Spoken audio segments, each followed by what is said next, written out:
ሰላም ውድ ተማሪዎች እንዴት ናችሁ? የቀጥታ ስርጭት የመምሬ ዝግጅታችን ተጀምሯል።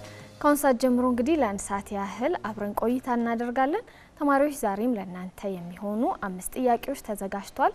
የዛሬዎቹ ጥያቄዎች ደግሞ የተዘጋጁት ከ6ኛ ክፍል የአካባቢ ሳይንስ ነው። እንግዲህ ጥያቄዎቹን እያያችሁ መልሶቻችሁን ደግሞ በ800 ላይ ዋይኤን እያስቀደማችሁ አድርሱን። መልሶቻችሁን እንቀበላለን፣ እናንተንም እናሳትፋለን። አብረን እስከ 11 ሰዓት ድረስ አብረን ቆይታ እናደርጋለን።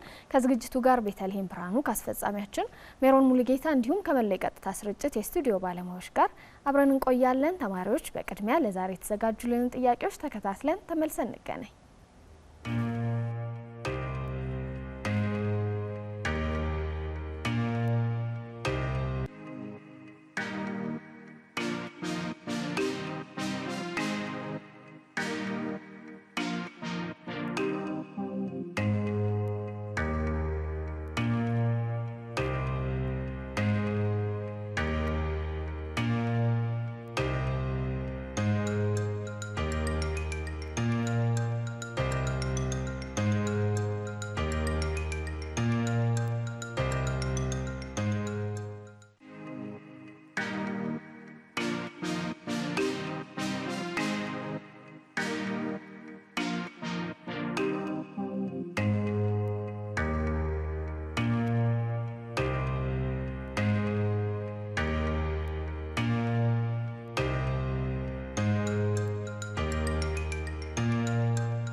ተማሪዎች ጥያቄዎቹን ተከታትለን ተመልሰን ተገናኘን። እንግዲህ የዛሬዎቹን ጥያቄዎች እንዳያችኋቸው ከ6ኛ ክፍል የአካባቢ ሳይንስ የትምህርት አይነት የተዘጋጁ ናቸው። እናንተም እንግዲህ እየሞከራችሁ መልሶቻችሁን ደግሞ በ800 ላይ ዋይኤን እያስቀደማችሁ አድርሱ። መልሶቻችሁን እንቀበላለን። እናንተንም እንግዲህ በስልክ መስመራችን ላይ እያስገባን ጥሩ ቆይታ እናደርጋለን። እናንተ መልሶቻችሁን እስከምታደርሱን ሙከራዎቻችሁን እስከምትልኩልን ድረስ ደግሞ እኛ የዛሬዎቹን ጥያቄ አዘጋጅቶልን እዚህ ከተገኘው መምህር ጋር ጥቂት ቆይታ እናደርጋለን። አሁንም አብራችሁን ሁኑ ተማሪዎች። መምህር እንኳን ደህና መጣክ። እንኳን ደህና ቆያችሁ። ቴንክ ዩ። በቅድሚያ ጥሪያችንን ተቀብለክ ተማሪዎቻችንን ለማገዝ እዚህ ስለተገኘክ እጅግ አድርገን እናመሰግናለን። አመሰግናለሁ። እስቲ እንተዋወቅ። ኦኬ። በመጀመሪያ ስለጋብዛችሁኝ እንግዳችሁ ስላደረጋችሁኝ እጅግ በጣም አመሰግናለሁ። ስሜ መምህር አማኑኤል አስማማው እባላለሁ። እንግዲህ የመጣሁት ከቅዱስ ዮሴፍ ትምህርት ቤት ነው። እንደው መምህር ተማሪነት ልጅነት ምን ይመስላል? አሁንስ ያለህበት የትምህርት ዝግጅት ምን ይመስላል? ምን ያህል ጊዜስ በመምህርነት ሙያ እንደው አሳለፍክ? ኦኬ ቴንክ ዩ። በመምህርነት ሙያ በጣም ለብዙ አመታት ነው ያገለገልኩት። እንዲሁም በዚህ ለብዙ አመታት በማገለግልበት ጊዜ ከኤሌመንተሪ እስከ ኮሌጅ ድረስ የማስተማር እድሉንም አግኝቻለሁ። እንዲሁም ደግሞ ወደ ትምህርት ዝግጅት ደግሞ ስንመጣ በዚህ በማስተር ኦፍ ኤጁኬሽን ኢን ባዮሎጂ ሁለተኛ ዲግሪ አለኝ።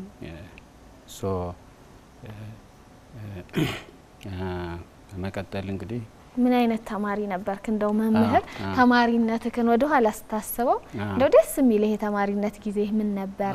በተማሪ ጊዜ ተማሪ በነበርኩበት ጊዜ ወደ ኋላ እንግዲህ በጣም ረጅም ጊዜ ነው። ወደ ኋላ ተመልሼ ሳስበው ጥሩ ተማሪ ነበርኩኝ ብዬ አስባለሁ። እንግዲህ ጓደኞቼ ከሰሙ ካዩ እንግዲህ እነሱ ደግሞ ያው ስለ ራስ ማውራት ትንሽ ይከብዳል፣ ግን አይ ቲንክ ጥሩ ተማሪ ነበርኩኝ። ክላስ ውስጥ የምከታተል ተማሪ ነበርኩ።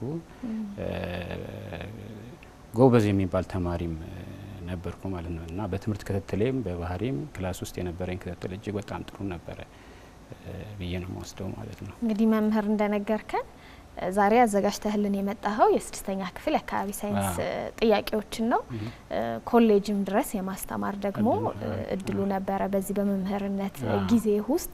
እንደው ኮሌጅ ላይ ያሉ ተማሪዎችን ሲያስተምር የነበረ መምህር አሁን ደግሞ ዝቅ ብሎ የ6ኛ ክፍል ተማሪዎችንም ያስተምራል። እንደው በዚህ ውስጥ ከባዱ አስቸጋሪው ማስደሳቹም ነገር ምንድነው? እንግዲህ ከኤሌመንተሪ ከታች እስከ ኮሌጅ ሳስተምር የተለያየ እድሜ ሌቭል ያሉ ሰዎች ነው የምታገኘው። የተለያየ ኤክስፒሪየንስም ይኖራል። የተለያየ የማስተማር ሂደትንም ትጠቀሚያለሽ ማለት ነው። ታች እስከ ላይ ስትሄጂ ማለት ነው። በሁሉም ቻሌንጅ ይኖራል። ኦፍ ኮርስ በሁሉም ደረጃ ሌቭል ላይ ስትሄጂ ቻሌንጆች ይኖራሉ። ሞር ግን በጣም ትልቅ ኮሚትመንት የሚፈልገው ታች ልጆች ማስተማር፣ መሰረት ማስያዝ፣ ልጆችን ማስተማር እጅግ በጣም ትልቅ ኃላፊነት አለው ብዬ ነው የምወስደው። ምክንያቱም ወደ ላይ ከፍ ያልሽ በሄድሽ ቁጥር የልጆቹ የመብሰል ወይም ማቹሪቲያቸውም ስለሚጨምር ብዙም ለማኔጅመንት ላትቸገሪ ትችያለሽ። ግን ወደ ታች ስትወርጅ ደግሞ ትንሽ የልጅነትም ጭምርም ስላለ አይ ቲንክ እሱ ይኖራል። ሁለተኛ ደግሞ ያው በምናስተምርበት ጊዜ በተለይ ታች ያሉ ልጆች ትንሽም ይሄ እድሜ ሌቭላቸው ትንሽም ስለሆነ መምህሩ የሚሰጣቸው ነገር በህይወታቸው ላይ በተለይ ወደፊት ህይወታቸው ላይ የሚኖረው ኢምፓክት ትልቅ ስለሆነ እዛ ላይ በደንብ ተጠንቅቆ ልጆችን ሼፕ ማድረግ ያስፈልጋል ብዬ አስባለሁ። እንደው ምን አይነት መምህር ነህ? ከተማሪዎች ጋር ያለህ ግንኙነት፣ ከተማሪዎች ጋር ያለህ ቅርበት ምን ይመስላል? 50-50 ነው። ሞር በጣም አሁን ጥሩ ነው። ከተማሪዎች ጋር ጥሩ የሆነ ስሙዝ የሆነ ኮሙኒኬሽን አስተማሪ እንዲኖረው ይጠበቃል። እኔ ባለኝ ኤክስፒሪየንስ እንግዲህ እቀርባቸዋለሁ 50-50 ብዬ ነው የምወስደው ማለት ነው። በጣምም መቅረብም ትንሽ የራሱ የሆነ ተጽዕኖ ይኖረዋል። በጣምም መራቅም ልጆች መፍራት የለባቸውም። በተለይ ጥያቄ መጠየቅ ሲፈልጉ ፍሪሊ ነጻ ሆነው እንዲጠይቁ በጣምም መራቅም በጣም አግሬሲቭ መሆንም አያስፈልግምና ጥሩ ነው። እጅግ በጣም ጥሩ ከልጆች ጋር ያለኝ ኮሚኒኬሽን እጅግ በጣም ጥሩ ነው። ሶ መቅረብ ባለባቸው መንገድ እኔን እንዲቀርቡ አድርጋቸዋለሁ ማለት ነው። በጣም ጥሩ። እንግዲህ መምህር ዛሬ አዘጋጅተህልን የመጣኸው የሳይንስ ጥያቄዎች ናቸው። እንደው የሳይንስ ትምህርት ደግሞ ከቲዮሪውም በዘለለ በተግባርም ልጆች ብዙ ነገሮችን እየሞከሩ እያዩ በላብራቶሪም ታግዘው የሚማሩት ትምህርት ነውና እንደው ምን ይመስላል የትምህርት አሰጣጡ? ከዚህ ረገድ በተሟላ መልኩ በእንደዚህ ሁኔታ ነው ተማሪዎችን የምታስተምረው ወይስ እንዴት ነው? አዎ ሳይንስ እንግዲህ ከሌሎቹ ሰብጀክት ትንሽ ለየት ይላል። ልጆችም ወደፊት አቅማቸውንም ሊያወጣ የሚችል ሰብጀክት ነው ብዬ አስባለሁ። ይሄ ጠለቅ ብሎ የማሰብ የፈጠራ ክህሎታቸውንም ጭምር የማውጣት አቅም ያለው ትምህርት ነው። ሶ ሳይንስን ደግሞ እኔ አንድ ነገር አምናለሁ። ተማሪዎች ሁል ጊዜ 45 ደቂቃ ክላስ ውስጥ ብቻቸው ኬንቶ መማር አለባቸው ብዬ አላስብም። ሶ ሳይንስን ሞር ፕራክቲካል ከሆኑ ነገሮች ጋር ወይንም ደግሞ የተለያዩ ቲቺንግ ኤዶች መጠቀም የተለያዩ ኢለርኒንግ በመጠቀም ልጆቹ ጋር ማድረስ ያስፈልጋል። ሶ እኔ ያለኝ ኤክስፒሪያንስ እንግዲህ የተለያዩ ሜቶዶችን ነው የምጠቀመው። ልጆቹ የተሻለ መረዳት እንዲኖራቸው የተለያዩ ቴክኒኮች ይጠቀማሉ። ምናልባት አሳታፊ ሜቶዶችን ልጠቀም እችላለሁ እንደ ቶፒኩ ማለት ቶፒኩም ይወስናል። ኦፍ ኮርስ አሳታፊ ሜቶዶች ልጠቀም እችላለሁ። ኢለርኒንግ ልጠቀም እችላለሁ። ላይክ ቪዲዮ ሊሆን ይችላል። ቤተ ሙከራ ወስዶ ደግሞ ማስተማር ሊሆን ይችላል። ሶ ልጆቹን በብቁ ወይንም በተገቢ መልኩ መረዳትን ይፈጥራል የሚለውን ሜቶድ በመጠቀም የተሻለ ትምህርት ለመስጠት ሞክራለሁ በሳይንስ ማለት ነው ያለኝ እሱና ልጆቹም በጣም እንደዛ ሲሆን እንደዚህ አይነት ሜቶዶችን ደግሞ በተጠቀምን ቁጥር በተለይ ሳይንስ የምናስተምር መምህራኖች ስንጠቀም ልጆቹም በጣም ከመጠን በላይ ፍላጎታቸው ሀይ ነው የሚሆነው። በጣም ኢንተረስትድ ይሆናሉና በዚህ መልኩ ማስተማሩ አይ ቲንክ ጥሩ ነው ብዬ አስባለሁ። በጣም ጥሩ። እንግዲህ መምህር አንተም አንስተካዋል። በተለይ የሳይንስ ትምህርት የልጆችን የፈጠራ አቅም በጣም የሚያሳድግ የትምህርት አይነት ነው፣ አጋዥም ነው። አንተ እንደው የዚህ ዘመን ተማሪዎች በተለይ በጣም ብዙ አማራጮችም ስላሉ እውቀታቸውን የሚያሰፉበት ሙከራቸውን የሚያበረታታ ብዙ አማራጭም ስላለ ጥሩ የፈጠራ አቅም አላቸው ብዬ አስባለሁ። እኔ በብዙ ፕሮግራሞቻችን ላይም ልጆች የሚሞክሯቸውን ፈጠራዎች የምናይበት አጋጣሚ ስላለ አንተ እንደ መምህርም ለቅርብም ስለሆንክ ለተማሪዎች እንዴት ታየዋለህ? በአጠቃላይ እንደው በዚህ ዘመን ያሉ ተማሪዎችን ጥረትም ከቴክኖሎጂም ጋር ከፈጠራም ጋር ያላቸውን ሀሳብ እንዴት ታየዋለህ? የሚገርመው አጋጣሚ አሁን ባለሁበት በዚህ በሴንት ጆሴፍ ትምህርት ቤት የዚህ የኤሌመንተሪውን የሳይንስና የፈጠራ ክለብ ረን የማደርገውም አጋጣሚ እኔ ነኝና ያው ልጆችን አስተባብራለሁ። ከተለያዩ ግሬድ ሌቭል መጥቶ እንዲሳተፉ ያው ወርክሾፕ ሴንተር አለ፣ ማቴሪያል ይዘጋጅላቸዋል፣ አንዳንድ ኢንፎርሜሽንም ያው እሰጣቸዋለሁ እና በጣም ገና አናውንስ ስናደርግ ነው ልጆቹ ባይዘው ወይ መመዝገብ የሚፈልጉት እዛ ውስጥም ፓርቲሲፔት ማድረግ የሚፈልጉት። ከኔ የሚጠበቀው ወይ ከአንድ አስተማሪ የሚጠበቀው ምንድነው? እንዲያው እነሱ እንኳን ሀሳብ ባይኖራቸው አሁን ቴክኖሎጂ እንደምታየው ነው የተወሰነ ሀሳቦችን አስተማሪ ፈልጎ እንደ ሳይንስ ፕሮጀክት ነገር በማዘጋጀት ለልጆቹ መስጠት ይቻላል። ኢን ግሩፕ እንዲሰሩ ማድረግ ይቻላል፣ ኢንዲቪጁዋል እንዲሰሩ ማድረግ ይቻላል። እና አሁን እኔ በዛ ረን በማደርገው ክለብ ላይ እጅግ በጣም የሚገራርም ስራዎችን ነው የሚሰሩት ልጆች። በተለይ በዚህ በአይቲ ብትወስጂ ከዛ በተጨማሪ ደግሞ የተለያዩ ሎካሊ አቬሌብል የሆኑ ማቴሪያሎችን ተጠቅሞ የተለያዩ ነገር ሲፈጥሩ ታያለሽ። እንዲያው አካዳሚካሊ ትንሽ ደከም ያለ ነው ክላስ ውስጥ የምትዩ ተማሪ ወደዛ ወደ ሳይንስ ፈጠራና ክለብ ሲገባ ደግሞ የተለየ አቅም ኖሮት የተለየ ነገር ሲሰራ ታያለሽ። ሶ ይሄ እጅግ በጣም መበረታታት አለበት ብዬ አስባለሁ። እንደ አንድ ሳይንስ መምህር የግድ የዛ የሳይንስ የፈጠራ ስራ ክለብ ኮኦርዲኔተር መሆንም አይጠበቅበትም። አዚ ሳይንስ ቲቸር ምን ማድረግ አለበት? አሁን ቴክኖሎጂ አለ፣ ብሮዝ ቢያደርግ ዩቲዩብ ቢያይ የተለያዩ የፈጠራ ስራዎች ከልጆቹ ጋር ተመጣጣኝ የሆኑ ነገሮችን በማውጣት ለልጆቹ አዜ ሳይንስ ፕሮጀክት በመስጠት ልጆቹ የተሻለ ክሪቲካል ቲንኪንግ ዴቨሎፕ እንዲያደርጉ ወይ ደግሞ የፈጠራ ስራቸውን ሞር ዴቨሎፕ እንዲያደርጉ ይረዳቸዋል ብዬ አስባለሁ። ሶ ወሳኝ ነው። ከጊዜው ጋር ለመራመድ የግድ ልጆቻችን ወደ እንደዚህ አይነት አክቲቪቲ ማካተት ያስፈልጋል። ሀሳብ ነው መስጠት እንፈልጋለን። በጣም ጥሩ ነው።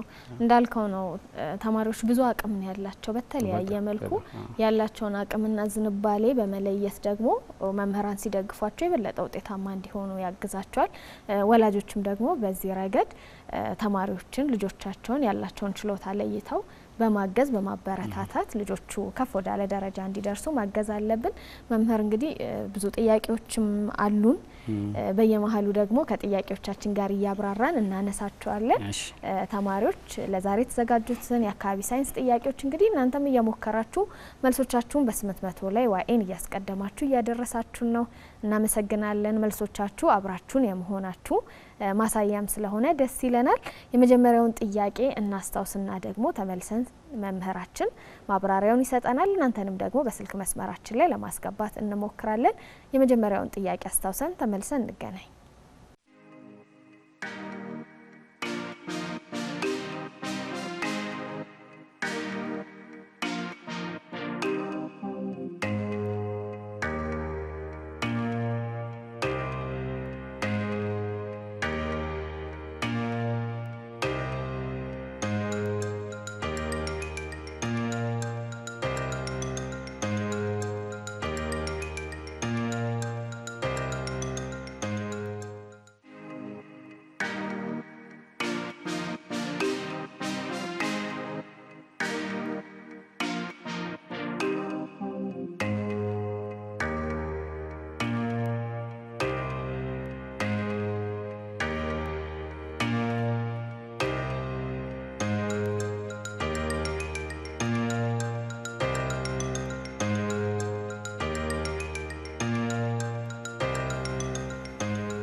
ተማሪዎች ጥያቄውን አስታውሰን ተመልሰን ተገናኝተናል።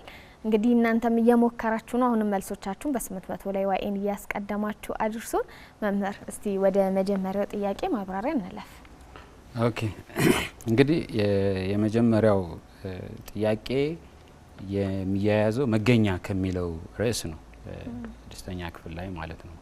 መገኛ እንግዲህ በተለምዶ ከኛ ከእለት ተእለት ሂደታችን ጋር የተያያዘ ነው። የምንኖርበት አካባቢ ወይ የሀገራችንን መገኛ ለመግለጽ የምንጠቀምበት ዘዴ ነው። ሶ የአንድን አካባቢ ወይንም የአንድን ሀገር መገኛ ለመግለጽ ሁለት ዘዴዎች አሉ የምንጠቀምባቸው ማለት ነው። አንደኛው አንጻራዊ መገኛ ሲሆን ሁለተኛው ደግሞ ፍጹማዊ መገኛ ነው። እንግዲህ አንጻራዊ መገኛ ከኛ ከእለት ተእለት ኑሯችን ጋር እጅግ በጣም የተያያዘ ነው። አንድ እንግዳ ወደ ሰፈራችን ቢመጣ እንነግረዋለን። የሆነ ታዋቂ ቦታ ተጠቅመን ወይንም አራቱ መሰረታዊ አቅጣጫዎች ተጠቅመን በዚህ በኩልና በዚህ ጋና ምናም ብለን ምልክት እንሰጥና ወደሚፈልገው ቦታ እንዲሄድ እናደርጋለን ማለት ነው። አንጻራዊ መገኛ ማለት ታዋቂ ቦታዎችን ወይ ደግሞ አራቱን መሰረታዊ አቅጣጫዎችን በመጠቀም የአንድን አካባቢ መገኛ ለማመልከት የሚጠቅመን ዘዴ ነው። ሁለተኛው ወይንም የዛሬው ጥያቄ የተያያዘው ግን ከፍጹማዊ መገኛ ጋር ነው የተያያዘው። ፍጹማዊ መገኛ ከአንጻራዊ መገኛ ለየት የሚያደርገው ምንድነው? የዲግሪ ልኬትን ነው የምንጠቀመው። ኬክሮስና ኬንትሮስ ልኬቶች የሚባሉ አሉ። ሶ የዛን ቦታ ኬክሮስና የኬንትሮስ ልኬትን ተጠቅመን የዛን አካባቢ ፍጹማዊ መገኛ ማመልከት እንችላለን ማለት ነው። አይ ቲንክ ተነስቼ ባብራራው ይሻላል ይመስላል። ተማሪዎቻችንም የበለጠ ግልጽ ይሆንላቸዋል በዛ መልኩ ሲብራራ። ስለዚህ ወደዚህ አሁን ስንመጣ መጀመሪያ ተማሪዎች ማሰብ ያለባቸው የኢኩዌተር ወይንም የምድር ወገብና ይሄ ትልቁ ሜሪዲያን መለየት ይጠበቅባቸዋል ማለት ነው። ያንን ከለዩ በኋላ የመጀመሪያ ልኬታቸው የሚሆነው የሆሪዞንታል ላይኑ ወይንም ይሄ የአግድም መስመር ልኬቱን ነው እንትን ማለት ያለባቸው መለካት ያለባቸው የመጀመሪያው ማለት ነው። ሶ የዛሬው ጥያቄ ስንሄድ በሚከተለው አግድምና ቋሚ መስመሮች በመጠቀም የፊደል መ ፍጹማዊ መገኛ የሆነው የቱ ነው? መ እዚህ ጋር ነው ያለው። እንግዲህ ይሄ መ ነው። ሶ ሆሪዞንታል ላይኑ ዲግሪ ልኬቱን ነው እናይ የምናየው አንድ እሱ ነው። ከዛ በፊት ማድረግ ያለብን ምንድነው እችን ላይን በደንብ ማወቅ ያስፈልጋል። እቺ ላይን ኢኩዌተር ነች ወይንም የምድር ወገብ ነው ማለት ነው። ይሄ የምድር ወገብ ነው። ይሄኛው ደግሞ ፕራይም ሜሪዲያን የምንለው ነው። ፕራይም ሜሪዲያን የምንለው ነው ወይንም ትልቁ አብይ መስመር ግሪንዊች ሜሪዲያን የምንለው ማለት ነው።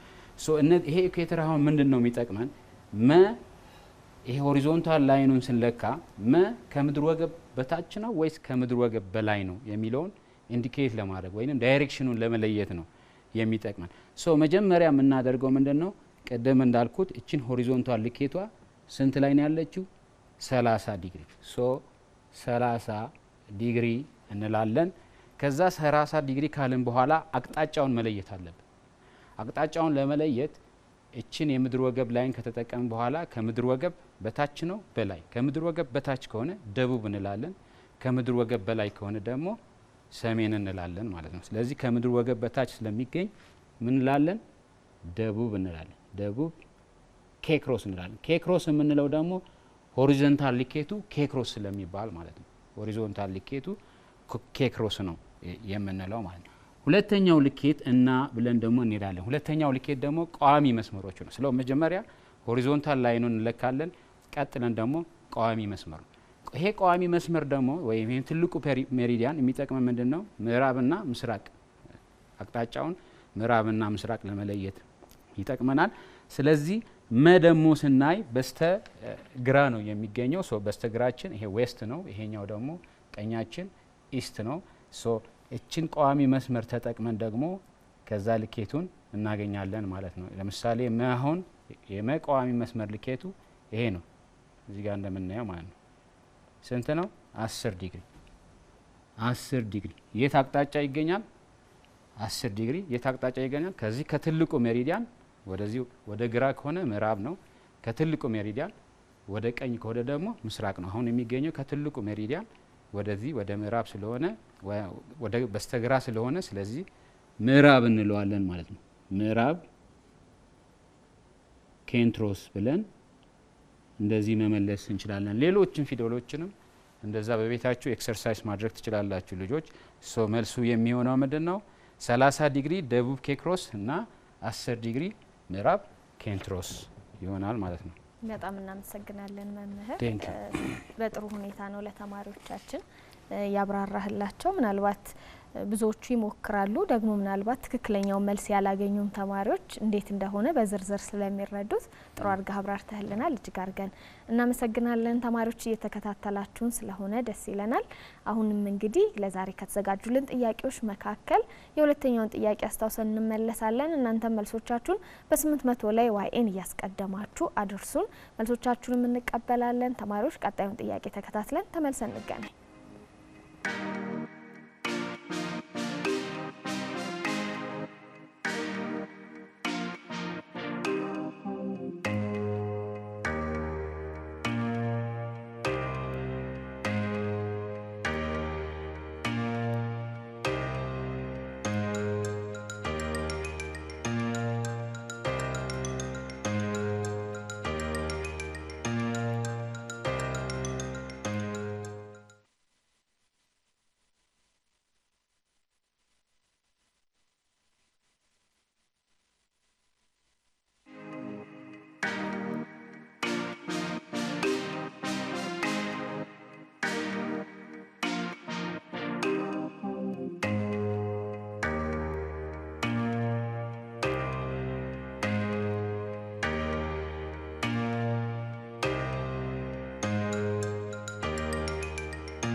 ተማሪዎች የሁለተኛውን ጥያቄ አስተዋውሰን ተመልሰን ተገናኘን።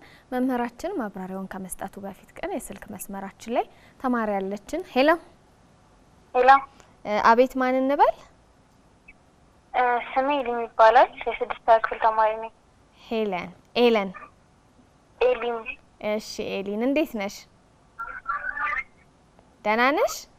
ደህና ነኝ። የዛሬዎቹ ጥያቄዎች እንዴት ናቸው?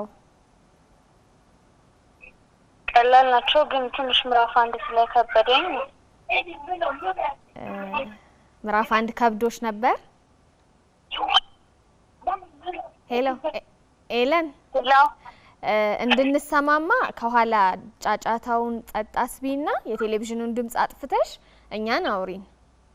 እሺ እሺ። ምዕራፍ 1 ላይ ከብዶሽ ነበረ። ጥያቄዎቹ ግን የዛሬዎቹ ቀለውሻል። ሰኞ ደግሞ ፈተና ነሽ አይደለ? ተፈታኝ ነሽ። ስለዚህ የመጀመሪያ የሁለተኛውን ጥያቄ መልሽልንና ምናልባት ማወቅ በተጨማሪ የምትፈልጊው ነገር ካለ ደግሞ መምህርም ያስታውስሻል። እሺ፣ እናመሰግናለን። ጥያቄው ያን የሁለተኛው ጥያቄ ከሳምባ ኦክሲጅን የበለጸገ ደምን ግራ ተቀባይ ልበ ገንዳ በፕሉሞናሪ ቬን አማካኝነት ወደ ግራ አቀባይ ልበ ገንዳ ስለሚልክ አንደኛው ግራ ተቀባይ ልበ ገንዳ ነው መልሱ። ሁለተኛ ግን ደግሞ ግራ አቀባይ ልበ ገንዳ ከግራ ተቀባይ ልበ ገንዳ የተቀበለውን በአርተሪ አማካኝነት ወደ ተለያዩ ሰውነት ክፍሎች ስለሚያስተላልፍ መልሱ አመርዋ ይሆናል። መምህር እንዴት ነው? በትክክል መልሰዋል። በትክክል መልሰዋለች። ለተማሪያችን ሀሳብ ካለ መስጠት ትችላለህ። በደንብ ነው የገለጸችው። እጅግ በጣም አፕሪሺየት አድርጋለሁ። በተረፈ አሁን ያላትን ቀን በአግባቡ እንድትጠቀም ፕላን አድርጋ እንድትጠቀም አድቫይዝ አድርጋለሁ። ጥያቄ ያልገባች ነገር ካለ ደግሞ ዌልካም መጠየቅ ትችላለህ። ጥያቄ ምናልባት ምዕራፍ 1 ላይ ያልገባሽ ነገር ምን እንደሆነ ምናልባት መምህርን በዚህ አጋጣሚ መጠየቅ ከፈለግሽ እድሉን እንስጥሽ። እሺ፣ ያለሽን ሰምተሻል አይደለ? ቀሪ ጊዜሽን አሁን ሰኞ ተፈታኝ ነሽ። ቀሪ ጊዜሽን አንደኛው ጥያቄ ላይ የነበረው አቅጣጫዎች ላይ ከምድር ወገብ በጣም ቅርብ የሆነው ቦታ የሚያሳየው ፊደል የትኛው ነው ይላል እና ንፍቀ ክበብ ከሚገኙ ቦታዎች ነጥቦች ላይ የትኞቹ ናቸው? እና ከምድር ወገብ ቅርብ የሆነው ቦታ የሚያሳየው ፊደል የትኛው ነው? ሌላ እዚህ እኛ ያነሳነውን ጥያቄ አይደለም አይደለ የጠየቅሽው? ከመጽሐፍ ላይ ያለ ጥያቄ ነው። ከመጽሐፍ ላይ ያለ ጥያቄ። ኦኬ። እዛ ላይ ለምድር ወገብ ቅርብ፣ ለምድር ወገብና ለምንድን ነው የሚለው? ለምድር ወገብ በጣም ቅርብ የሆነ ነው የሚለው? እዛ እንትኑ ላይ ያለው ኢኩዌተር ላይ ወይንም የምድር ወገብ ላይ ፖይንት ያደረገ ፊደል አለ አይደለ? የምድር ወገብ ላይ ፖይንት ያደረገ ፊደል ካለ እሱ ነው ያለሽ ነው መምህር። እሱ ነው። አመሰግናለሁ። እሺ። በተጨማሪም ደግሞ ዝግጅታችንን እስከመጨረሻ ተከታታይ። በዚህ የፈተና ወቅት በቀራችሁ ጊዜ ምን አይነት ዝግጅት ማድረግ እንዳለባችሁ መምህርም መልእክት ያስተላልፍላችኋል። ጎበዝ ግን ዛሬ ደውለሽ ስለተሳተፍሽ በትክክል ስለመልሽ በጣም እናመሰግናለን። ምናልባት በዚሁ አጋጣሚ ለሌሎች ተማሪዎች ማስተላለፍ የምትፈልጊው መልእክት አለ? አይ የለም፣ አመሰግናለሁ። በቃ እሺ፣ መልካም እድል፣ መልካም ፈተና። እሺ፣ ተረጋግተሽ ስሪ ፈተናሽን። አመሰግናለሁ። እሺ መምህር፣ ተማሪያችን እንግዲህ በትክክል መልሳዋለች። እስቲ ጥያቄውን እናብራራና በዛው ከፈተና ጋር ተያይዞ ያሉ ሀሳቦችን ቀጥለን እናነሳለን። ኦኬ፣ ጎበዝ ነች። በደንብ ነው ኤክስፕሌን ያደረገችው ተማሪዋ።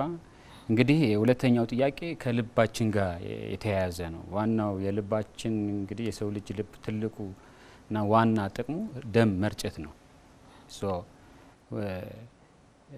እና የልባችን ክፍሎች ደግሞ በምናይበት ጊዜ የሰው ልጅ የልብ ክፍሎች 4 ናቸው። 4 ክፍል ነው ያለን ማለት ነው። ቀኝ አቀባይ፣ ቀኝ ተቀባይ እንዲሁም ደግሞ ግራ አቀባይ፣ ግራ ተቀባይ የሚባሉ ልበገንዳዎች አሉን ማለት ነው። ሁለቱም በኦክሲጅን ያልበለጸገ ማለት ዲኦክሲጅኔትድ የሆነ ወይንም ካርቦን ዳይኦክሳይድ የያዘው ያለው ደም ነው የሚቀበሉት። እንዲሁም ደግሞ ወደ ሳምባ የሚረጨው ይሄ ቀኝ አቀባይ የተባለው ማለት ነው። ግራ አቀባይና ግራ አቀባይና ግራ ተቀባይና ግራ አቀባይ ግን ግራ ተቀባይ በደንብ ኤክስፕሌን እንዳደረገችው ከሳምባ በኦክሲጅን የበለጸገ ደም በፐልሞናሪ ቬን አማካኝነት ይቀበላል ማለት ነው። ያ የተቀበለውን በኦክሲጅን የበለጸገ ደም ደግሞ እንደገና ወደ ግራ አቀባይ ፓምፕ ያደርጋል ማለት ነው። ሶ ግራ አቀባይ ደግሞ በአውሮታ ወይንም በትልቁ ደም ቀዳ አማካኝነት ወደ ተለያየ የሰውነታችን ክፍል ይህንን በኦክሲጅን የበለጸገ ደም ይረጫል ማለት ነው። ማን ነው ይዞ ተሸክሞ ግራ አቀባይ ይረጫል። ሶ ይሄ ትልቁ ደም ቀዳ ደግሞ ተሸክሞ ይሄዳል ያደርሳል ማለት ነው። ሶ በደንብ ነው እሷ ኤክስፕሌን ያደረገችው ማለት ነው።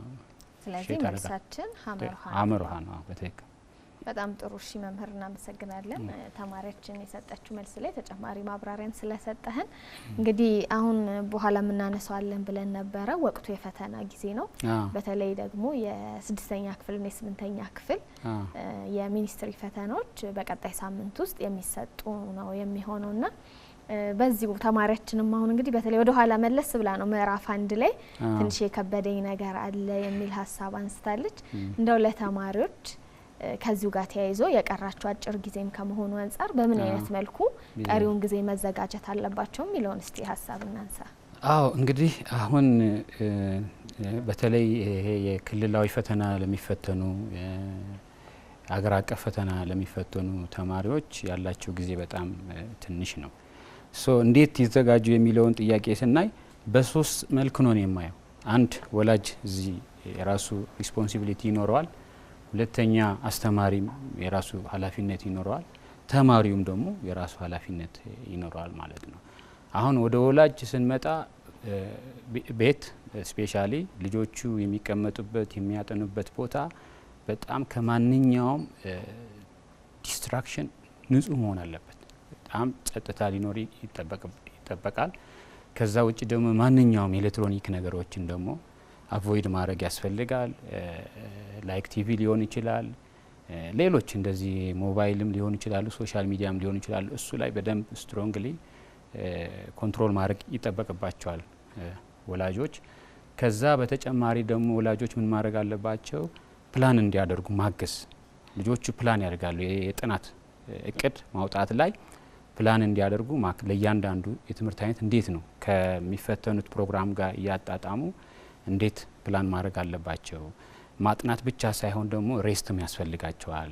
ያጠኑ በኋላ በቂ እንቅልፍ እንዲተኙ ማድረግ ያስፈልጋል። ይሄ ሁሉ ከወላጅ ጋር የተያያዘ ነው። ስትረስ ውስጥ መግባት የለባቸውም። ጥረታቸውን ኢንከሬጅ ማድረግ አለባቸው ወላጆች። ከዛ በተጨማሪ ደግሞ በጣም ሲሪየስ የሆነ ነገር አድቫይዝ ማድረገው ለወላጆች ልጆች አመጋገባቸውንም ጭምር ማየት አለባቸው። እንዲያው አሁን በተለይ እነዚህ ክልላዊና ሀገር አቀፍ ፈተና የሚፈተኑ ተማሪዎች እንዲያው እቤታቸው ቢመገቡ የሚመገቡት ምግብ አይታወቅም ነው። ይሄን አንድ ሚስ አደረጉ ማለት አመት ነው የሚጠብቃቸውና ስለዚህ አመጋገባቸው ሄልዚ መሆን አለበት። ይሄንን ከወላጅ በጣም ሲሪየስሊ ፎሎ አፕ ማድረግ አለባቸው። ሌላው ስናይ ደግሞ ወደ አስተማሪ ስንመጣ ደግሞ አስተማሪ ደግሞ በጣም ትልቁ ኃላፊነት ያለው ነው።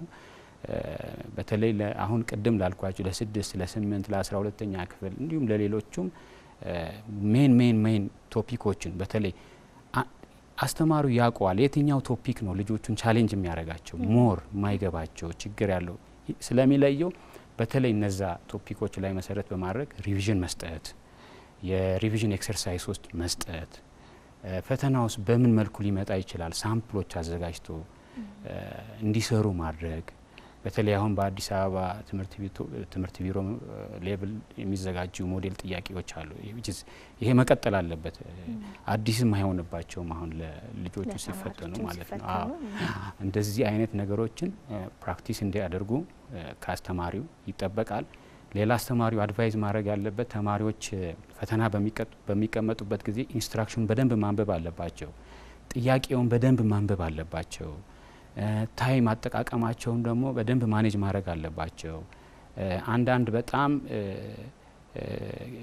ከበድ ያለ ጥያቄ ሲገጥማቸው መምህሩ አድቫይዝ ማድረግ አለበት። ያንን ጃምፕ አድርጎ ቀለል ያደርገውን ሰርቶ ተመልሶ ያንን እንዲመልሱ ማድረግ ያስፈልጋል። ሶ አስተማሪው ይሄንን ከአስተማሪ ይጠበቃል ብዬ አስባለሁ። ይሄንን አድቫይዝ ማድረግ አለበት ብዬ አስባለሁ። ወደ ተማሪዎች ስንመጣ ተማሪዎች አሁን ምንድነው አስተማሪ ይሄድና ፈረስ ምንድነው የሚባለው ፈረስ እንጂ አይዋጋም። አሁን ትልቁ ደግሞ ኃላፊነት አሁን ተማሪዎቹ ጋር ነው የሚሆነውና ተማሪዎች አሁን ቀደም ብያለሁ ወላጅ ማገዝ ነው እንጂ በደንብ ደግሞ እነሱ ፕላን ማድረግ ይጠበቅባቸዋል እና ሬጉላር የሆነ ስተዲ አሁን ከሁሉም ነገር ራስን መግዛት የሚለውን ነገር ከዚህ ነው ዴቨሎፕ ማድረግ ያለባቸው ተማሪዎች ማለት ነው። ከአንድ ሳምንት በኋላ ብዙ ታይም አላቸው መጫወት እንኳን ቢፈልጉ ማለት ነው። ሶ ሬጉላርሊ ማጥናት አለባቸው፣ በደንብ ፕላን ማድረግ አለባቸው፣ በቂ እንቅልፍ መተኛት አለባቸው። ከ7 እስከ 9 ሰዓት አትሊስት በ24 ሰዓት ውስጥ መተኛት ይጠበቅባቸዋል። ደግሞ ማጠቃለያችን ላይ ተጨማሪ ነገሮችን እናነሳለን ጊዜያችንንም ለመጠቀም ነው። የሶስተኛውን ጥያቄ ደግሞ ተማሪዎች አስታውሰን ተመልሰን እንገናኝ።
ተማሪዎች ተመልሰን ተገናኘን። እንግዲህ ለዛሬ ከተዘጋጁልን የስድስተኛ ክፍል የአካባቢ ሳይንስ ጥያቄዎች ውስጥ ሁለቱን አብራርተን ተማሪዎችን መልሰው መምህራችንም ማብራሪያዎችን ሰጥቶ አሁን ደግሞ የሶስተኛው ጥያቄ ላይ እንገኛለን። የሶስተኛውን ጥያቄ መምህር ከመመለሱ በፊት ግን የስልክ መስመራችን ላይ ተማሪ ያለች። ሄሎ አቤት፣ ማን እንበል? ናርዶስ ሰነ ይባላል። ናርዶስ እንዴት ነሽ? መስከም ደህና ነኝ። የዛሬዎቹ ጥያቄዎች እንዴት ናቸው? የዛሬዎቹ ጥያቄዎች በጣም አዝናኝና ቆንጆ ጥያቄዎች ናቸው። በደንብ ከማስተማርም አልፎ ዘናም አድርገውሻል። አዎ በጣም ቆንጆ ጥያቄዎች ናቸው የወጡት። መምህራችንን በዚህ አጋጣሚ እናመሰግናለን በጣም። እሺ በጣም እናመሰግናለን። እኛም የስንተኛ ክፍል ተማሪ ነሽ? የስድስተኛ ክፍል ተማሪ ነኝ። የስድስተኛ ክፍል ተማሪ ነሽ። ዝግጅት እንዴት ነው? ዝግጅት በጣም ጥሩ ነው። ያው ለሚኒስትር እየተዘጋጀን ነው። በጣም ከጓደኞቼ ጋር በመሆን እያጠናን ነው። ጎበዞች፣ በጣም ጥሩ። የሶስተኛው ጥያቄ ላይ ነው የምንገኘው። የሶስተኛውን ጥያቄ ማብራራት ትችያለሽ? እሺ ሶስተኛው ጥያቄ እንግዲህ የሚለው ከሚከተሉት ውስጥ የራሱ የሆነ ቅርጽና ይዘት ያለው የትኛው ነው ይላል። ሀ ውሃ፣ ለ ብረት፣ ሐመር ውሃ ካርቦን ዳይኦክሳይድ፣ መ ሁሉም መልስ ናቸው ነው የሚለው። እንግዲህ ውሃን ስንመለከት ውሃ ይዘት እንጂ ቅርጽ የለውም። ብረትን ስንመለከት ደግሞ ቅርጽም ይዘትም አለው። ካርቦን ዳይኦክሳይድ ደግሞ ከአየር ክፍሎች ስለሚመደብ ቅርጽም ይዘትም የለውም። መ ሁሉም መልስ ናቸው ነው የሚለው። ስለዚህ መልሱ ለብረት ይሆናል ማለት ነው። በጣም ጥሩ መምህር፣ በትክክል ተመልሷል። ናርዶስ እንዴት ነው? እንደው ምን ምክላት መልእክት አለ? አይ መምህር በጣም በትክክል መልሰሻል ጎበዝ እያለ ነው። ተጨማሪ ሚልሽ ነገር ካለ ብዬ ነው። ናርዶስ ጥሩ መረዳት አላት። በደንብ ነው የገለጸችው። መጀመሪያ መለየት ያለባትን ነገር ነው የለየችው። የትኛው ነው ጠጣር፣ የትኛው ነው ፈሳሽ፣ የትኛው ነው ጋዝ። ያንን ከለየችው በቀላሉ ይዘትና ቅርጽ ወጥ የሆነ ይዘትና ቅርጽ ያለውን ነገር መለየት ይቀላታል ማለት ነው። ሶ በደንብ እንዳስተማሪ ነው ኤክስፕሌን ያደረገችው። በደንብ አፕሪሺየት አደርጋለሁ። ቀሪ ጊዜሽን በደንብ ተጠቀሚ። በርቺ። ሰማሽ አይደል? መልካም እድል። አዎ ሰምቻለሁ። በቃ መልካም እድል ብሎሻል። በደንብ አድንቆሻል። ቀሪ ጊዜሽን በአግባቡ ተጠቀሚ ብሎሻል። እንደው በዚሁ ለሌሎች ተማሪዎች የምታስተላልፊው መልእክት ካለ እንቀበልና እንሰነባበት። እንግዲህ የስድስተኛ ክፍል ተማሪ ጓደኞችን በዚህ አጋጣሚ የስምንትንም ቢሆን የምነግራቸው የቀረን ትንሽ ጊዜ ስለሆነ ይህን ጊዜ ተጠቅመን ፕላን በመውጣት የጥናት ፕላን በመውጣት በአግባቡ አጥንተን ጥሩ ውጤት እንድናመጣ ስላስተላልፋለሁ። በጣም ጥሩ። እኛም ደግሞ መልካም እድል እንመኝላችኋለን። ተረጋግታችሁ በአግባቡ ፈተናችሁን ተፈተኑ። መደናገጥ አያስፈልግም። መደናገጥ የምናውቀውንም ነገር ስለሚያስጠፋን በመረጋጋት ጥያቄዎቹን ስሩ። ጊዜያችሁን በአግባቡ ተጠቀሙ። መልካም እድል። እሺ እናመሰግናለን። እኛም መምህር ተማሪዎቻችን እንግዲህ ከተለያየ ቦታ እየደወሉ ነው።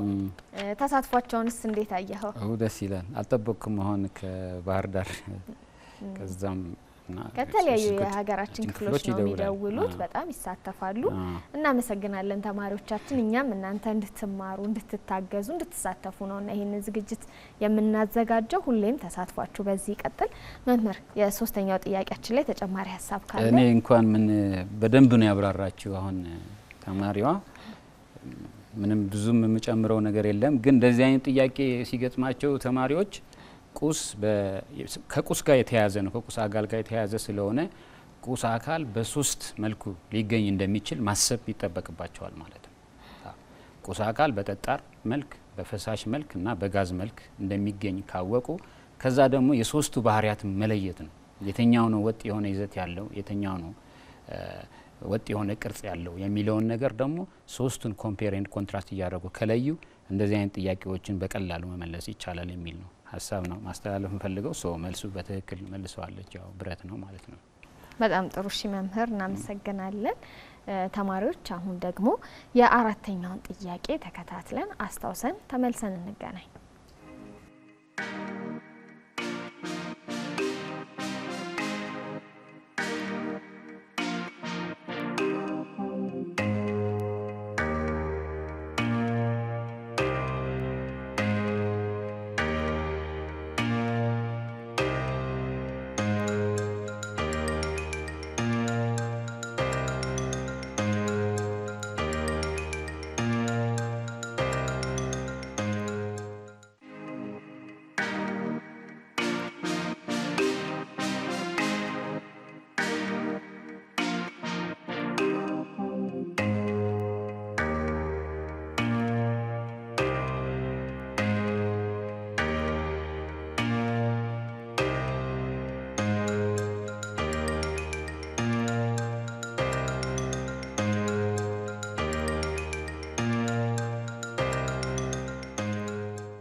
ተማሪዎች የአራተኛውን ጥያቄ አስታውሰን ተመልሰን ተገናኘን። እስቲ መምህራችን ደግሞ የአራተኛውን ጥያቄ ማብራሪያና ምላሽ እንከታተል። ኦኬ አመሰግናለሁ። የአራተኛው ጥያቄ እንግዲህ የሚያያዘው ከድብልቅ ልየታ ዘዴዎች ጋር ነው የሚያያዘው። ድብልቆች ናቸው። ዘይት፣ ውሃና አልኮል ቢደባለቁ እንዴት መለየት እንችላለን የሚል ሀሳብ ነው ያለው ውስጡ። በቀደም ተከተል እንግዲህ ሁለት ቴክኒኮች ነው እዚህ ላይ የምንጠቀመው። አንድ ተማሪ እንደዚህ አይነት ድብልቅ ሲሰጠው ምንድነው መጀመሪያ ማወቅ መለየት ያለበት? አጠቃላይ የድብልቁ አካላዊ ባህሪ ማወቅ አለበት፣ መረዳት አለበት። የምን ልዩነት ነው ያለው? ማሚነት ነው ወይ? የመጠን ነው ወይ? ወይስ የነጥበ ፍሌት ነው ወይ? ወይስ የፍጋት ነው ወይ? እነዚህን ማውጣት አለበት። አሁን እዚህ ላይ የሁለት አካላዊ ባህሪውን ስናየው ወይ የሁለት ነገር ልዩነት ነው ያለው። አሁን ለምሳሌ አልኮልና ውሃ ኮምፕሊትሊ ይደባለቃል። አልኮልና ውሃ ከተደባለቀ የነጥበ ፍሌት ልዩነት አላቸው ማለት ነው። በነጥበ ፍሌት ነው ለመለየት የምንሄደው። ዘይትና ውሃ ደግሞ ሲደባለቅ ኮምፕሊትሊ ሚክስ አያደርጉም፣ ኢሚሲብል ነው የሚሆኑት። ዘይቱ ከላይ ነው የሚንሳፈፈው፣ ውሃው ደግሞ ከስር ነው የሚቀረው እና ይሄ ደግሞ የፍጋት ነው። ስለዚህ አሁን እዚህ ድብልቅ ውስጥ የምናየው ልዩነት የፍጋትና የነጥበ ፍሌት ልዩነት ነው ያለው፣ ወይ ደግሞ የዴንሲቲና የቦይሊንግ ፖይንት ዲፈረንስ ነው ያለው። መጀመሪያ የቱ ነው መቅደም ያለበት? አሁን ሶስቱም አንድ ላይ ስንደባልቃቸው አልኮልና ውሃ ኮምፕሊትሊ ሚክስ ያደርጋሉ። ከላይ ደግሞ ምን ይንሳፈፋል? ዘይቱ ነው የሚንሳፈፈው። የፍጋት ልዩነት ስላለው ዘይቱ ከላይ ይንሳፈፋል ማለት ነው። መጀመሪያ የምንጠቀመው ቀረራ እንጠቀማለን ማለት ነው። ምንን ለመለየት? አልኮልና ውሃ ኦልሬዲ ኮምፕሊትሊ ሚክስ አድርገዋል። ስለዚህ የአልኮልና ውሃ ድብልቅ ከዘይት ለመለየት ቀረራ እንጠቀማለን። ዘይቱን ለየን ማለት ነው። ከዛ በመቀጠል አልኮልና ውሃ ለመለየት ደግሞ የነጥበ ፍሌት ልዩነት አላቸው። አልኮል 78 ዲግሪ ሴንቲግሬድ ላይ ነው ቀድሞ ቦይል የሚያደርገው። ውሃ ደግሞ 100 ዲግሪ ሴንቲግሬድ ላይ ሲደርስ ነው ቦይል የሚያደርገው። የቴምፕሬቸሩን ኮንትሮል ማድረግ ያስፈልጋል። ንጥረት ይታወቃል። ዲስቲሌሽን ምን እንደሆነ ልጆች ያውቁታል ብዬ አስባለሁ። መጀመሪያ ተኖ የሚወጣው ማን ይሆናል ማለት ነው? ሂት ሲደረግ ተኖ የሚወጣው ማን? አልኮሉ ቀድሞ ተኖ ይወጣል። ከዛ ደግሞ ወደ ፈሳሽ ይቀየራል ማለት ነው። ፕሮሰሱ ዲስቲሌሽን እንደዛ ነው። ይተናል እንደን ወደ ፈሳሽ ይቀየራል ማለት ነው። ሶ ቀረራና ንጥረት ይሆናል ማለት ነው። ሀሌታ ውሃ መልሱ ሊሆን የሚችለው ማለት ነው። በጣም ጥሩ እሺ መምህር እጅግ አድርገን ነው የምናመሰግነው። እንግዲህ በተለይ አሁን ለስድስተኛ ክፍል ተማሪዎች የፈተና ወቅት በጣም ቅርብም ስለሆነ በእነዚህ ጥያቄዎች አንዳንድ ነገሮችንም በድጋሚ ለማስታወስ እንዲያግዛቸው ስለሚረዳ እናመሰግናለን። በጥሩ ሁኔታ ነው ያብራራህልን። ተማሪዎች አሁንም አብራችሁን ስለሆናችሁ እናመሰግናለን። የመምህር ዝግጅታችን እንደቀጠለ ነው። ለዛሬ እንግዲህ 5 የአካባቢ ሳይንስ ጥያቄዎች ተዘጋጅተውልን ነበረ። 4ቱን እስካሁን ድረስ እናብራራ እናንተም ስትሳተፉ ቆይተናል። የመጨረሻውን ጥያቄ ደግሞ አስታውሰን እንመለስና መምህራችን ማጠቃለያዎችን ይሰጠናል። እናንተንም ደግሞ በቀጥታ የስልክ መስመራችን ላይ ለማሳተፍ እንሞክራለን። ጥያቄውን አስታውሰን ተመልሰን እንገናኝ።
ተማሪዎች ተመልሰን ተገናኘን። የመጨረሻው ጥያቄ ላይ ነው የምንገኘው። መምህራችን ማብራሪያ ከመስጠቱ በፊት የስልክ መስመራችን ላይ ተማሪ ያለችን። ሄሎ ሄሎ። አቤት፣ ማን እንበል? ብሌን ዋሲሁን እባላለሁ። ብሌን ከየት ነው የምትደውየው? ከአዲስ አበባ። ከአዲስ አበባ። የስንተኛ ክፍል ተማሪ ነሽ? የስድስተኛ ክፍል። ዛሬ የስድስተኛ ክፍል ተማሪዎች ለእናንተ የተዘጋጀውን ጥያቄ አናስቀርም ብላችሁ እየተሳተፋችሁ ነው በንቃት። አዎ። እሺ፣ እንዴት ነበሩ ጥያቄዎቹ? በጣም ጥሩ ናቸው። ለኔ በተለይ እንትኖችን የመለየት ይሄ ኬክሮስ ኬንትሮስን የመለየቶቹ ትንሽ ከበድ ይለኝ ነበር። አሁን ግን መምህር በገለጸው በጥሩ ሁኔታ ገብቶኛል። ጥሩ ናቸው። በጣም ደስ ይላል። በጥሩ ሰዓት ደርሰናል ከፈተና በፊት። አዎ ጥሩ ነው። በጣት የሚቆጠሩ ቀናቶች ነው የቀሩን። ያው እንግዲህ እየሞከረን ነው፣ እያጠናን ነው በደንብ። ምን አይነት ዝግጅት እያረግሽ ነው አሁን ለቀሪዎቹ ቀናት? ያው እንግዲህ ቀደም ያጥንቼ ስለነበር አሁን እየሰራው ያሉት ጥያቄዎች ነው በደንብ እየሰራው። ከዚህ በፊት የተፈተንኳቸውን ሞዴሎች በሚገባ እየሰራው ነው ያሉት። ያው አስተማሪዎቼንም እየጠየቅኩኝ ነው ያሉት ማለት ነው። ጎበዝ፣ ጥሩ ዝግጅት እያረግሽ ነው። አሁን የመጨረሻው ጥያቄ ላይ ነው ያለ ነው። አሁን ደግሞ የመጨረሻውን ጥያቄ ታብራሪልናለሽ፣ ትመልሽልናለሽ። እሺ፣ የመጨረሻው ጥያቄ እንግዲህ ከሚከተሉት ውስጥ በኮረዳነት እና በጉርምስና ወቅት ተቃራኒ የሆነው ነው የሚለው። እንግዲህ መልሱ የድምጽ መለዋወጥ ነው። የድምጽ መለዋወጥ ስንል እንግዲህ ሁለቱም ላይ በሴቶች ላይ የመቅጠን ነው፣ በወንዶች ላይ ደግሞ የመጎርነን ነው ያለው። ስለዚህ ይሄ ተቃራኒ ነው። የክብደት መጨመርም እንግዲህ በሁለቱም ላይ በከፍተኛ ሁኔታ ይጨምራል። የቁመትና የክብደትም እንደዛው በተመሳሳይ፣ እርጉም ማብቀልም እንደዛው በተመሳሳይ። ስለዚህ ፍጹም ተቃራኒ የሆነው እንግዲህ የድምጽ መለዋወጥ ነው። በሴቶች ላይ የድምጽ መቅጠን፣ በወንዶች ላይ ደግሞ የድምጽ መጎርነን ነው ማለት ነው። ስለዚህ መልሱ ሀሌታ ውሃ ነው ማለት ነው። በጣም ጎበዝ ብሌን። መምህር ጥሩ አድርጋ መልሳለች አይደል? በደንብ። እስቲ ብሌንን ምን ትላታለህ? እኔ አሁን ዛሬ ሶስቱንም ጥያቄዎች የመለሱ ሴቶች በጣም ትልቅ አድናቆት ነው ያለኝ። አሁንም ብሌን በተለይ የመለሱበት መንገድ መረዳታቸው እንዴት ኤክስፕሌን እንደሚያደርጉ እጅግ በጣም የሚበረታታ ልጆች ናቸው። ብሌን በርቺ፣ ጠንክሪ፣ በትክክል ተመልሰዋል። ሰማሽ አይደለ? ዛሬ ሴቶች ተማሪዎች በጣም መምህርን አስደንቃችሁታል። ማብራሪያችሁ፣ ገለጻችሁ በጣም ልዩ ነበረ። እንግዲህ ሚኒስትሪን እንደምትደፋፍኑት ጥሩ ውጤት እንደምታመጡ ነው ያሳያችሁን። መልካም እድል እንላለን። ተረጋግታችሁ ጊዜያችሁን በአግባቡ እየተጠቀማችሁ ፈተናችሁን ስሩ። ስለምትሳተፉ ደግሞ ስለምትከታተሉን በጣም እናመሰግናለን። ተሳትፏችሁ ይቀጥል። እሺ ያው እንግዲህ ተማሪዎች ማስተላለፍ ፈልገው ትንሽ ቀናት ነው የቀረን። ስለዚህ ባለመፍራት ባለመደናገጥ የምንችለውን መሞከር ጥሩ ውጤት እንደምናመጣ ተስፋ አደርጋለሁ። ሌላ ችግር የለውም፣ ብንወድቅም እንኳን አንወድቅም። ግን ያን ያህል ቴንሽን ከያዘን የምናውቀውን በሙላ እንደሚጠፋብን አምነን ለፈተና ጊዜ ጥሩ ዝግጅት አድርገን መግባት መፈተን ያለብን ብዬ አስባለሁ። በጣም ጎበዝ፣ ጥሩ መልእክትን ያስተላለፍሹ። በስነ ልቦና በጣም መዘጋጀት አለባችሁ፣ መረጋጋት አለባችሁ። የትኛውም ነገር በትምህርትም በህይወትም ቢያጋጥመን ነገሮች ያልፋሉ፣ ይለወጣሉ። ሁልጊዜም አዲስ እድል ስላለን እሱን ማሰብ ያስፈልጋል። ጎበዝ ብሌን፣ እናመሰግናለን። መልካም እድል። እሺ እሺ፣ አመሰግናለሁ። እሺ መምህር፣ እንግዲህ ያው በተማሪዎቻችን እየተደነክ ነው፣ በጥሩ ሁኔታ እያብራሩት ነው። የመጨረሻውን ጥያቄ ተማሪ ብለኝ መልሳልናለች። አንተ ደግሞ የምትጨምረው የምታክለው ነገር ካለ? እውነት ለመናገር ሴቶቹ ሲመልሱ በሚገርም ሁኔታ ነው፣ በሚገርም መረዳት አገላለጻቸው፣ የተረዱበት መንገድ፣ እንዴት መመለስ እንዳለባቸው በቃ ዝግጁ ናቸው። እነዚህ የበቁ ተማሪዎች ናቸው። የአምስተኛው ጥያቄ ከስነ ህይወታዊ ለውጥ ጋር የተያያዘ ነው። ሴቶችም ወንዶችም በጉርምስናና በኮረዳነት ወቅት የሚያሳያቸው ለውጦች አሉ። እነዛ ለውጦችን መጀመሪያ መረዳት ነው የሚጠበቅባቸው ልጆች። በሁለቱም በወንድም በሴትም የሚታዩ ለውጦች አሉ። በወንድ ብቻ የሚታይ ለውጥ አለ፣ በሴት ብቻ ደግሞ የሚታዩ ለውጦች አሉ። እንዲሁም እሱን ከለዩ በኋላ እንዲሁም ደግሞ በተቃራኒ አሁን የድምጽ ለውጥ ኦፍ ኮርስ ሁለቱም ጋር ነው ሀፕን የሚያደርገው። የድምጽ ለውጥ አለ ሁለቱም ጋር፣ ወደዚህ ወደ ኮረዳነትና ወደ ጉርምስና ሲገቡ the only difference ምንድነው? ወንዶቹ ይሄ ጉርምስና ሌቭል ላይ ሲደርሱ ድምጻቸው ይወፍራል፣ ሴቶቹ ደግሞ የመቅጠን እንትን ይገጥማቸዋል ማለት ነው። ሌላው ሁለቱም ጋር ሀፕን ያደርጋል። ያ ክብደት መጨመር፣ ቁመት መጨመር፣ ጸጉር ማብቀል ሁለቱም ወንድም ሴቱም ጋር የሚታይ ነው። ግን ደግሞ ሴቶች ብቻ የሚያሳዩት ለውጥም አለ፣ ወንዶች ብቻ የሚያሳዩት ለውጥም አለ። እሱንም መረዳት ይጠበቅባቸዋል ተማሪዎች ማለት ነው። በጣም እናመሰግናለን መምህር። እንግዲህ ጥሩ ጥያቄዎችን አዘጋጅተህልን መጣ በጥሩ ሁኔታ እያብራራ እስካሁን ድረስ ቆይታ አድርገናል። ተማሪዎቹም እንግዲህ እንደሰጡን ሀሳብ ብዙ ነገሮችን የበለጠ ግልጽ እንዲሆንላቸው ለፈተና በሚያደርጉት ዝግጅት ላይ እንዳገዛቸው መልእክቶቻቸውንም አስተላልፈውልናል። በጣም ነው የምናመሰግነው። በእኛ በኩል ጥሩ ጊዜ ነበረ። አንተ ቆይታችንን እንዴት አየኸው? በአጠቃላይ ጠቅለል አድርገህ ደግሞ ለተማሪዎች በመጨረሻ የምታስተላልፈው መልእክትም ካለ እሱን እንቀበል። ቆይታችን እጅግ በጣም ጥሩ ነበር፣ አስተማሪ ነው ብዬ አስባለሁ። ሁለተኛ ደግሞ ከተማሪዎቹ የመጣው ሪስፖንስ አሁን ጥያቄው ሲጠየቁ በተለይ ሴቶቹ የመለሱበት መንገድ በጣም አም ሪሊ ሳቲስፋይድ። አስተማሪ አንዳንዴ አስተማሪ ስትሆኚ ትርፍሽ ልጆቹ ናቸው። ልጆቹ ሲረዱና እንደዛ ደግሞ ቆመው ሪፍሌክት ሲያደርጉ ፕሬዘንት ሲያደርጉ ከዛ አልፎ ደግሞ ቪዥነሪ ሲሆኑ ያ ልጆቹ ጋር ስታይ በጣም ደስተኛ ትሆኛለሽ። እና በነበረኝ ቆይታ እጅግ በጣም ደስተኛ ነኝ። ቅድም ብየዋለሁ፣ አሁን መጨረሻ ላይ ስለ ልጆቹ ምን ማድረግ እንዳለባቸው ኦልሬዲ የጠቀስኳቸው ነገሮች ናቸው። ያው አሁንም የምላቸው ተማሪዎች በተለይ ከዚህ ከቴክኖሎጂ ውጤቶች ጋር ራሳቸውን በደንብ ማራቅ እንዳለባቸው ደግሜ እንደገና ደግሞ ማስታወስ ምፈልገው አመጋገባቸውን በደንብ ኪፕ ማድረግ እንዳለባቸው፣ ከቤት ውጭ ባይመገቡ በቃ ቤት የተዘጋጀውን ነገር ይዘው ቢሄዱና ቢመገቡ ሞር እሱንም ፎከስ ቢያደርጉበት ሀሳብ መስጠት እፈልጋለሁ። እጅግ በጣም አመሰግናለሁ ስለነበረኝ ቆይታ። በጣም እናመሰግናለን። ጥሩ ሀሳብ ነው ያነሳው። በተለይ በእንደዚህ አይነት የፈተና ወቅቶች ላይ ተማሪዎች ራቅ ያለ ቦታም ሊፈተኑ ስለሚችሉ እንደ መዝናኛም ጭምር ወጥተው ነው ምግቦችን የሚመገቡት። ይሄ ነገር ግን ጥንቃቄ ያስፈልገዋል። ልጆች ጤናማ አመጋገብ ሊኖራቸው ይገባል። ህመም ቢያጋጥማቸው ይሄ ሚስ ሊያረጉት የማይገባ የፈተና ወቅት ስለሆነ ወላጆች ልጆቻችሁን በዚህ መልኩ ጥንቃቄ እንዲያደርጉ ማገዝ አለባችሁ። በቂ ረፍት እንዲያደርጉም እና እንዳይደናገጡ ወላጆች የበለጠ ልታዘጋጇቸው ይገባል። መምህር ዛሬ ጊዜህን ሰውተ ከኛ ጋር ጥሩ ጊዜ ስላሳለፍክ ተማሪዎቻችንን በዚህ መልኩ ስላገዝክልን እኛ ደግሞ በልጆች ዓለም ስም እቺን የምስጋና የምስክር ወረቀት ለማበርከት እንወዳለን። እሺ አመሰግናለሁ። እናመሰግናለን። ተማሪዎች እንግዲህ ለዛሬ የነበረን የመምህር ዝግጅት እስካሁን የተከታተላችሁትን ይመስላል። 5 የአካባቢ ሳይንስ ጥያቄዎች ተዘጋጅተው እናንተም እየሞከራችሁ እየመለሳችሁ መምህራችንም ማብራሪያዎችን እየሰጠ እስካሁን ድረስ ቆይታ አደረግን። ሳምንት ደግሞ በሌላ የትምህርት አይነት በሌላ መምህር የምንገናኝ ነው የሚሆነው። እንግዲህ ደጋግመን ብለናችኋል። መልካም የፈተና ጊዜ እንዲሆንላችሁ መልካም ውጤት እንድታመጡ እንመኛለን። ተረጋግታችሁ ጥሩ ዝግጅት አድርጋችሁ ጥሩ የፈተና ወቅት እንድታሳልፉ እየተመኘን የዛሬውን ዝግጅት እዚህ ጋር በቃን። ከዝግጅቱ ጋር ቤተልሔም ብርሃኑ ካስፈጻሚያችን ሜሮን ሙሉጌታ እንዲሁም ከመላ የቀጥታ ስርጭት የስቱዲዮ ባለሙያዎች ጋር አብረናችሁ ቆየን። ሳምንት እስከምንገናኝ መልካም ጊዜ